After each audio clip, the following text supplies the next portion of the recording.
Bueno, muchas gracias. Pues francamente, híjole, ya no sé ni qué decir, pues ya dijo todo. Hasta me daban ganas de ir al baño y regresar cuando pasara el tiempo, pero no.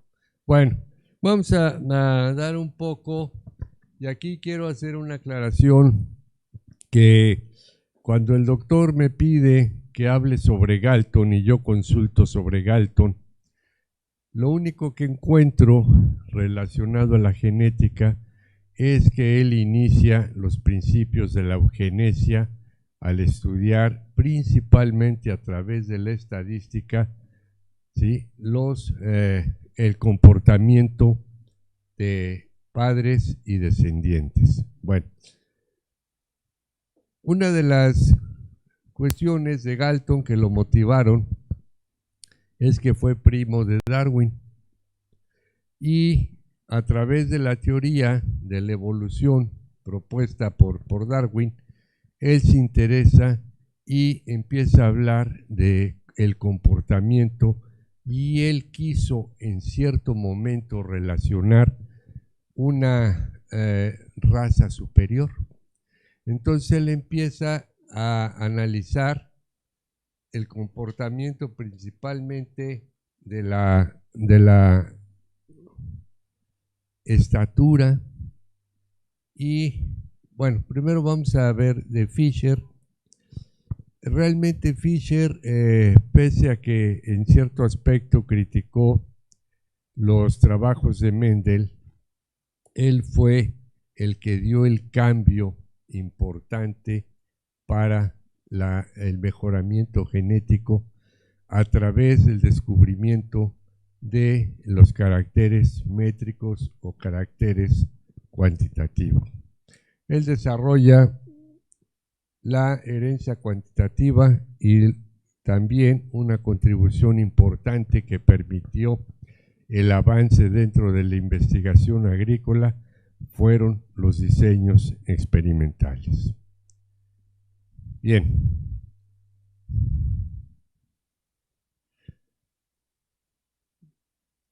Hay una diferencia entre los caracteres mendelianos y los caracteres que estudia Fisher. Bueno, aquí hay un punto importante entre Darwin y Mendel, que desafortunadamente no había internet, no había celular, entonces no se pudieron conocer.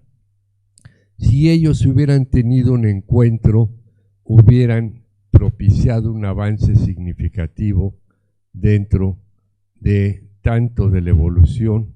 Más bien, a Darwin le hubiera permitido entender con claridad cuál era el proceso hereditario, y a su vez a Mendel le hubiera permitido tener un avance mayor, a lo mejor explorando otras especies u otras diversidades. Bien, entonces en este aspecto, los caracteres que estudia Mendel, que fueron muy amplios sus experimentos y que también se considera que hizo muchísimo más trabajo, el cual no fue publicado o quería publicar después, y que también es un misterio el por qué lo retiran de la investigación, y de 1865 que él publica a 1864 que él fallece,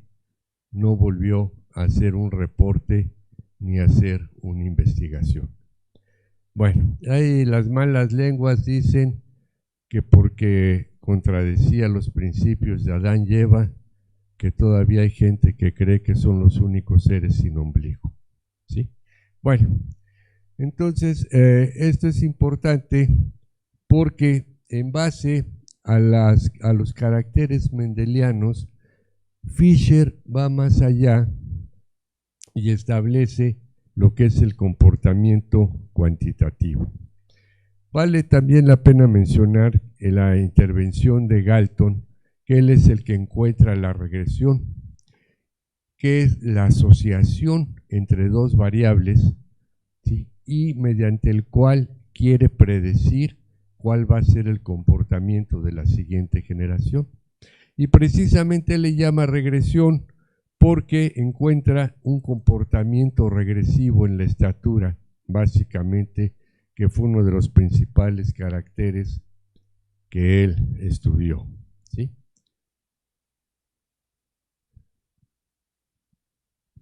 ¿Cuál es la diferencia entre los caracteres cuantitativos y los cualitativos?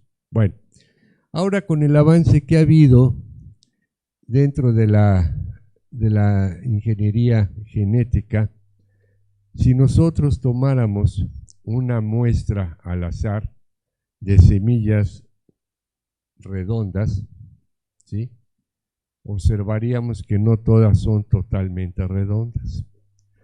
De la misma manera, si tomáramos semilla rugosa, encontraríamos que no todas son 100% rugosas, sino aquí hay una cuestión de definir el aspecto, cuál fue liso y cuál fue rugoso. A lo mejor una constricción, dos constricciones no fueron significativas para Mendel y dijo a partir de 10, 15 constricciones es semilla rugosa. Por otra parte, de la misma manera, si tomáramos el color y pudiéramos hacer un extracto y someterlo a transmitancia, encontraríamos que no todas las semillas tienen la misma intensidad de pigmento. Entonces va a haber, dentro de lo que son los límites de la variable, va a haber un máximo y un mínimo dentro del comportamiento. Bueno, con respecto a los caracteres métricos, hay que tomar en cuenta, uniendo la parte de probabilidad que introdujo Mendel, que estos caracteres nosotros podemos medirlos de una forma continua, de acuerdo a cómo querramos establecer los rangos o las clases en las cuales se van a formar. Por ejemplo, en estatura podemos hacer un rango cada 10 centímetros, cada 5 centímetros, cada centímetro, medio centímetro, y esto es lo que va a dar la variabilidad. Por otra parte también, aquí requerimos una población lo suficientemente grande, dentro del cual, lo que mencioné, hay un límite mínimo y un límite máximo, ¿sí? Fuera de esto, el evento tiende al conjunto vacío y ya no es posible su expresión o su presencia, ¿sí? Por ejemplo, si hablamos de forma general, el peso al nacer, ningún bebé puede nacer pesando 0 kilogramos, ni ningún bebé puede nacer pesando 20 kilogramos. Hay un límite mínimo y un límite máximo dentro del cual el evento es probable de que se presente. Bueno, tomando en cuenta esto de la distribución que va siguiendo, y una de las contribuciones más importantes y significativas fue precisamente que dentro de esta curva de distribución normal se puede identificar toda una variabilidad. Y si esto nosotros lo vamos anexando, o más bien relacionando con el número de genes presentes, vamos a llegar a la conclusión de que son infinitas las combinaciones que se pueden dar, que esto explica la variabilidad genética dentro de una especie y entre las diferentes especies, ya sean animales o vegetales. De la misma manera aquí lo que mencionaba, si sacamos los extractos, ¿sí?, también vamos a encontrar una curva de distribución normal. Sin embargo, aquí uno de los éxitos de Mendel, como lo mencionó el doctor, fue tomar caracteres contrastantes de fácil identificación y los cuales pudo darle un seguimiento. Bueno, dentro de la variación que hay dentro de los caracteres estudiados por Mendel con un carácter cuantitativo, vemos que en determinado momento la altura de planta puede ser similar o la longitud de mazorca en maíz. Aquí vamos a tener plantas altas, ¿sí? Y aquí se va a formar una curva. En este caso la F2 va a ser la relación 3:1, mientras que aquí hay una distribución que va a tender a la curva de Gauss o de Laplace. Dentro de esto vamos a tener también que hay un factor muy importante que está incidiendo, que es el factor ambiental. Los experimentos de Mendel fueron muy bien conducidos, tuvieron un cuidado muy grande, y vamos a decir que la variación ambiental fue mínima o fue poca.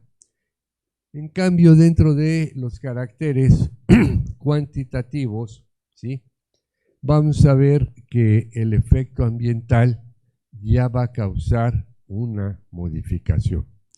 Si tenemos aquí, por ejemplo, la estatura, ¿sí?, altura de planta, no va a haber variación ambiental, cada par de genes se va a expresar de acuerdo a su manifestación genética. Cuando hay alguna variación ambiental y cuando hay mucha variación ambiental, se va a ir. ¿Qué significa la diferencia entre esta curva y esta curva? La varianza, ¿sí? Al momento que nosotros tenemos la interacción genotipo-medio ambiente, la única forma que podemos estimar esta variación, válgase la redundancia, es a través de la varianza y a través de procesos estadísticos. Entonces, entre más variación haya, la curva se va a extender más, aunque puedan compartir la misma media, pero su varianza va a ser diferente. Bien.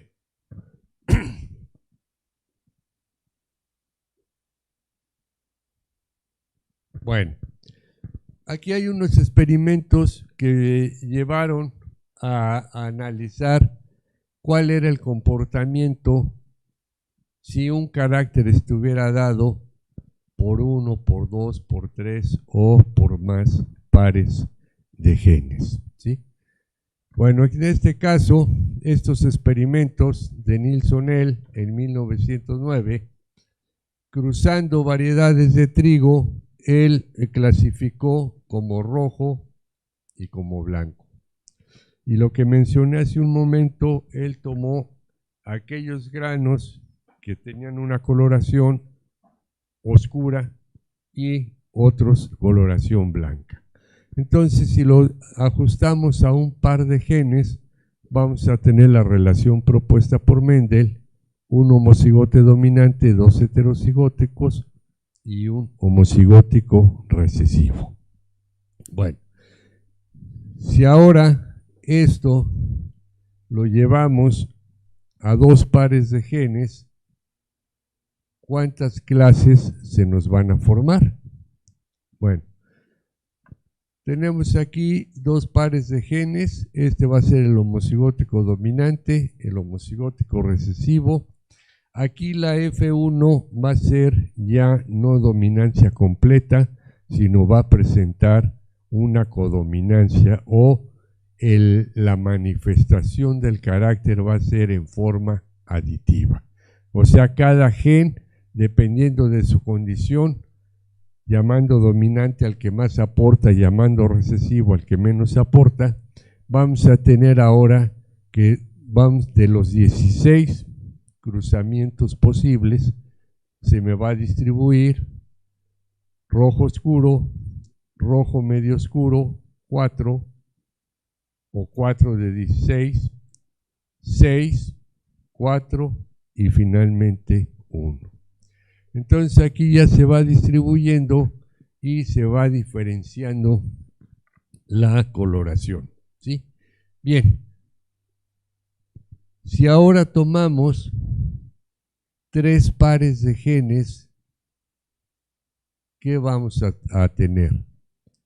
Bueno, tenemos el homocigótico dominante, el homocigótico recesivo. Vamos a tener la F2, que va a estar dada por la combinación desde rojo intenso, que sería el genotipo similar al progenitor 1, hasta el blanco o la ausencia de color, que sería el progenitor recesivo. ¿Y ahora qué vamos a tener? De los 64 cruzamientos posibles, vamos a tener que estos se van a distribuir de acuerdo al número de genes presentes en cada una de las combinaciones, ya sea los que más contribuyen o los que menos contribuyen. Entonces aquí ya vamos a tener una relación donde hay 6 pares dominantes o que más contribuyen, 5 dominantes, un recesivo, 4 y 2, 3 y 3, 2 y 2 y 4, 1 y 5 y finalmente 0 que no contribuye. Y esto me va a dar ahora una relación de 1, 6, 15, 25, 6 y 1. Entonces, si nosotros vamos agregando el número de pares de genes, la distribución se va a ir ampliando. Ahora, ¿de qué decimos el número de pares de genes?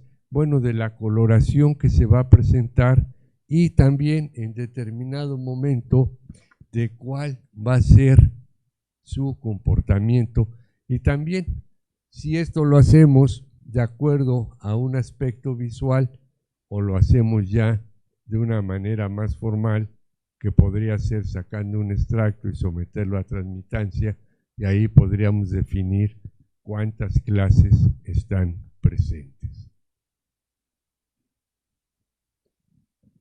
¿Qué sucede ahora? Bueno, con un par de genes tenemos 3 fenotipos, con 2 pares de genes tenemos 5 fenotipos. También aquí es importante considerar, esto obedece a un comportamiento binomial. ¿Por qué binomial? Porque hay un cromosoma o un gene de mamá y otro de lechero o de papá, ¿sí? Bueno, entonces, como es binomial y estos genes actúan en forma independiente, van a obedecer a la ley de las probabilidades, la cual me dice que la aparición simultánea de 2 o más eventos va a ser igual a la probabilidad al producto o la multiplicación de sus probabilidades separadas. Y aquí también vemos siempre en la binomial del número de pares de genes que consideremos, va a haber un fenotipo más, ¿sí? Entonces aquí tenemos 5 fenotipos, con 3 pares de genes vamos a tener con 3 pares de genes 7 fenotipos, con 5 pares 11 clases, ¿sí? Con 10 pares de genes 21 fenotipos, ¿sí?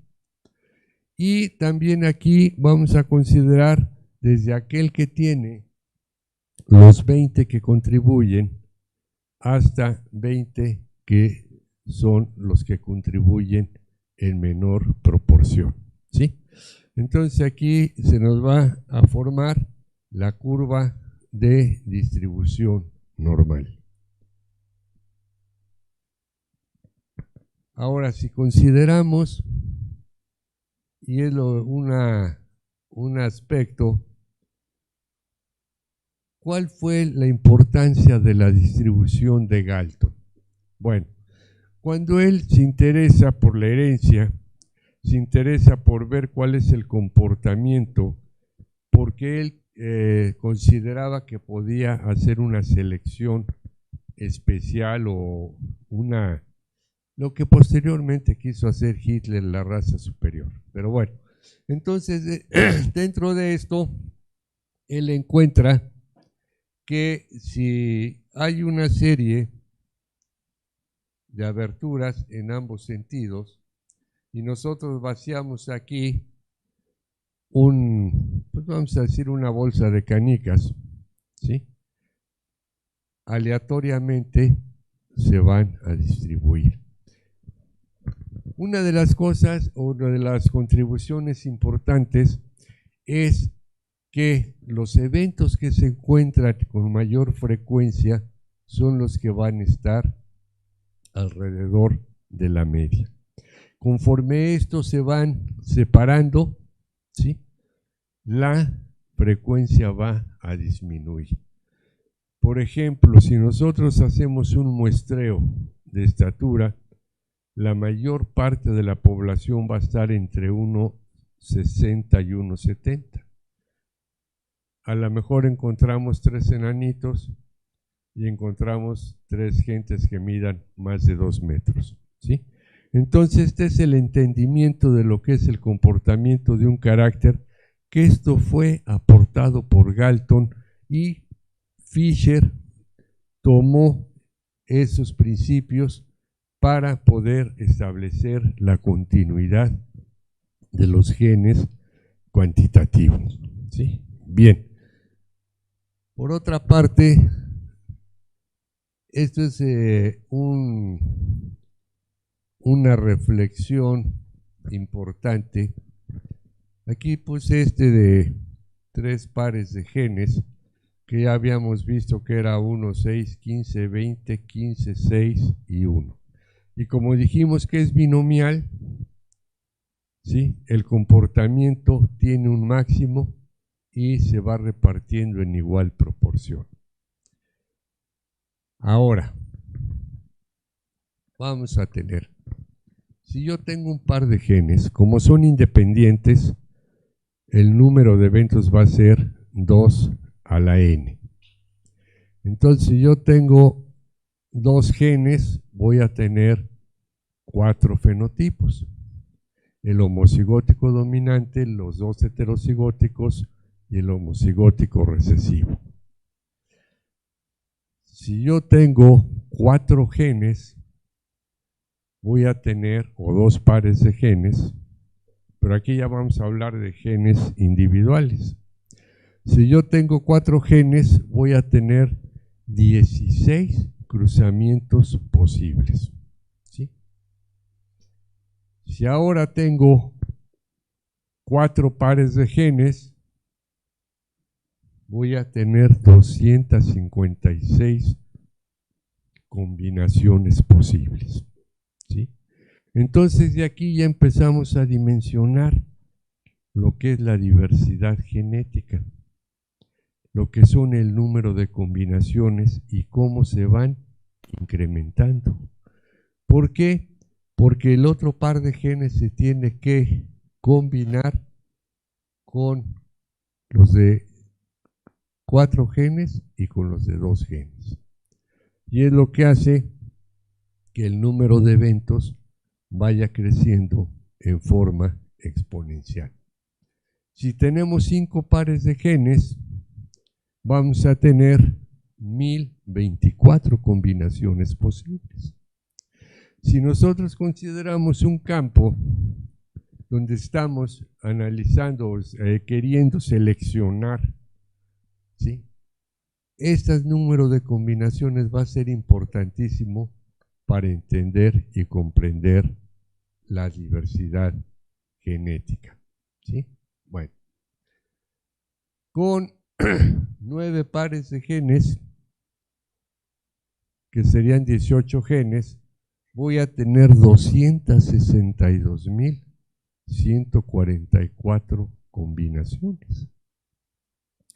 Y esto ya me da una dimensión mayor para comprender la diversidad genética que se presenta en una población. Pero lo curioso es que si yo le agrego 2 genes, ¿sí?,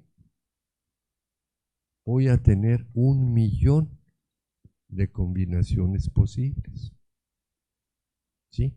Esto es similar si nosotros tuviéramos 20 monedas en la mano considerando que Águila sea el dominante y Sol el recesivo, si las lanzamos al aire, se me forman 1.000.000 de combinaciones posibles, ¿sí? Por otra parte, si le agregamos 2 genes más, se me va a 4 millones. Y con 12 pares de genes, 16 millones, y finalmente con 15 pares de genes, vamos a tener 1.000.000.000 de eventos posibles. Esto es lo que explica la diversidad genética, cómo se genera a través de los cruzamientos.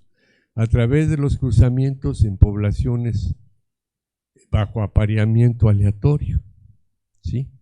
Entonces, esto es lo que da las bases del mejoramiento genético, además tomando en cuenta la interacción medio-ambiente que hay en el comportamiento de todos estos genotipos, ¿sí? Bien.